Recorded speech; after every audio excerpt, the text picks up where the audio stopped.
guys, it's Ian at SS8000 Cars, and we're doing our final review on the McLaren 540C.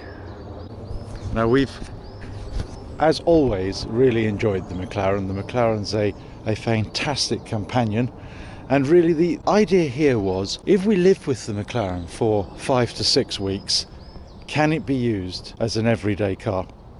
Now the 540C, as you know, is the junior member of the McLaren team, so if 540 HP can be a bottom of a range, in this particular case it is, and it makes it sound like it's not going to be that fast. But this car is visceral in the way that it produces its power. I noticed no difference between the power of this car and the 570 GT that I took out when in Scotland about 3 or 4 months ago. There's absolutely no way that you have to compromise in any way when accepting the performance of a 540C. However, and I'm told that the suspension systems are actually exactly the same with the 540C and the 570C, so therefore making it perhaps slightly less compliant than a 570 GT.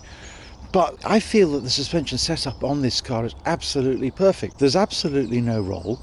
Now obviously the suspension travel is not like it would be on, say, our X3, but when using it on a day-to-day basis, really there are no compromises to be made, in my opinion, and it's comfortable. The seats are wonderfully comfortable. I mean, you know, they're not the buckets, they're the standard sports seats, and they just look absolutely fantastic. And as a consequence, I really do believe that this car could be used on an everyday basis. And yet it retains the mid-engined layout. You can see from the back it's an incredibly aggressive stance. You can see through to the exhaust pipes and then also through to the engine, which I'll show you in a second. You can't open the engine cover on this car. There's a flap that actually allows you to look at the oil levels, but the majority of the engine is under a wire grille. I love it from the back.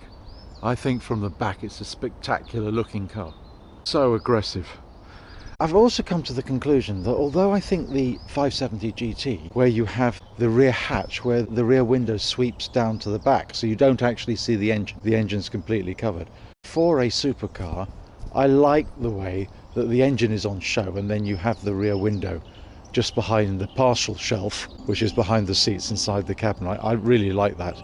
And I like the styling exercise here, which I hadn't realized before, but these rear buttresses, I suppose you'd call them here, provide the styling and join the main cabin with the rear quarters of the car.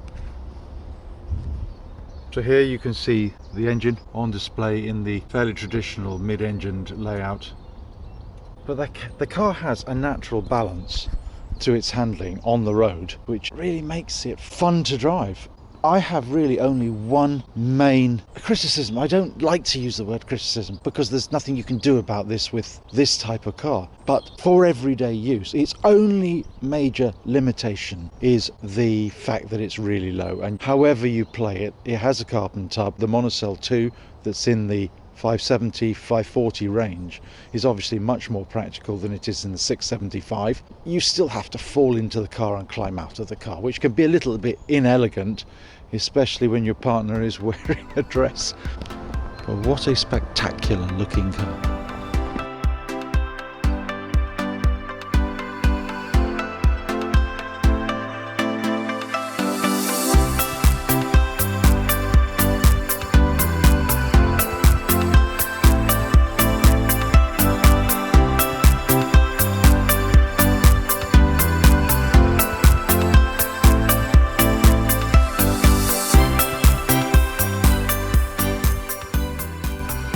As I'm sure all of you know who are familiar with McLaren, it has dihedral doors, which is the angle at which they open, but they're narrowed slightly to allow them to be opened in slightly narrower places.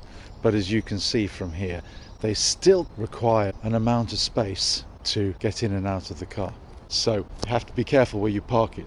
Now I think it would be possible quite easily to climb in and out of the passenger door to get at the driver door, because as you can see in this McLaren, there is a fairly low center console which has what we call the floating centre bin, which has the sat nav and management information and air conditioning and ventilation controls.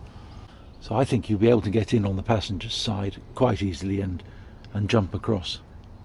It's fairly standard McLaren inside for the 570 range. There's really no way of being able to tell the difference here between a 570 and the 540, other than the 540C plaque in the centre of the car. There's really no way you will ever notice, in my opinion, the 30 HP that this car lacks over the 570S. Now you can see with the carbon MonoCell 2 that although at the back it's quite high still, at the front the carbon MonoCell slopes down to allow much easier access. And my understanding is with the 720S, which is the replacement for the 650S, that will be a further development of the carbon MonoCell 2 carbon tub. And then I like the way that they specified the standard sports seats with the rear covers for the seat, which I think add a nice contrast. And I do actually, although obviously not my colour choice, I like the tan with the grey. It's quite a lot of tan inside the car because obviously the full leather option's been ticked here, and you've got leather roof lining and leather all the way across the dash. But I mean, I like it personally, but I think it is a very personal thing.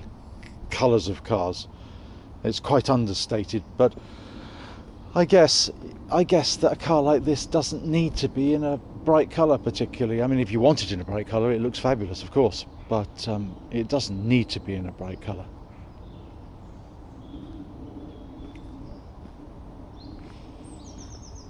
Now this car, surprisingly, is not any smaller than the 675, which, I mean, absolutely astounds me because it seems to be more rounded.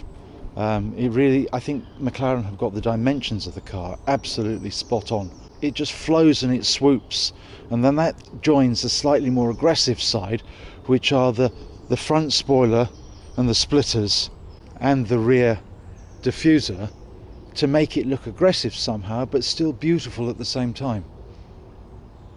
I think it's definitely softer than the 675. Now, don't get me wrong, I love the looks of the 675, but equally I think they really have got this car spot on.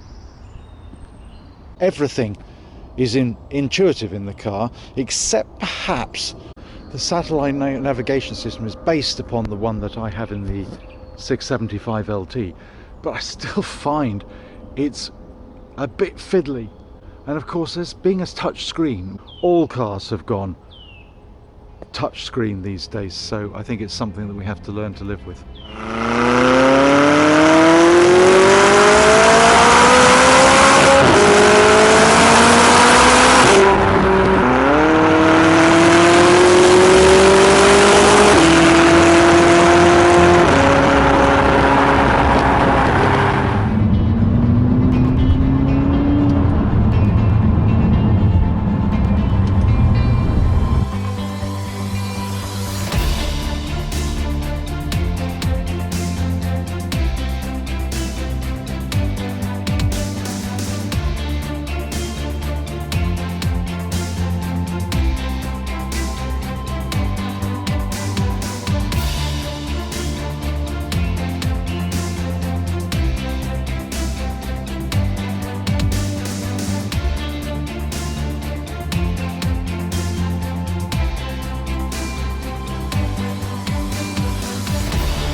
Now, we've now had the car coming up for 6 weeks, and I have to say that I have thoroughly enjoyed it. I'm going to be really disappointed. I'll be going back fairly soon.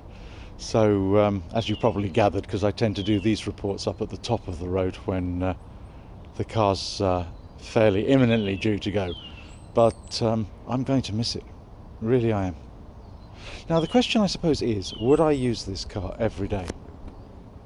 I think I would. I think it's a compromise a little bit with getting in and out, but once you're in the car, it's absolutely simple to see out. You can see pretty much the dimensions of the car, so it's easy to put in the right spot. It's quite wide, as you can probably see, but because the front screen is so deep, you can really have this car really very close to the cars in front, and you know exactly where to position it, and that's helped with the parking sensors and the rear camera. It's just a very nice piece of equipment, and I mean in London I love driving it. It's just really nice. The only thing is that starting it at 5:45 in the morning, or 6:15 in the morning, can be a little bit of a noisy experience, because until the valves shut down it blares away.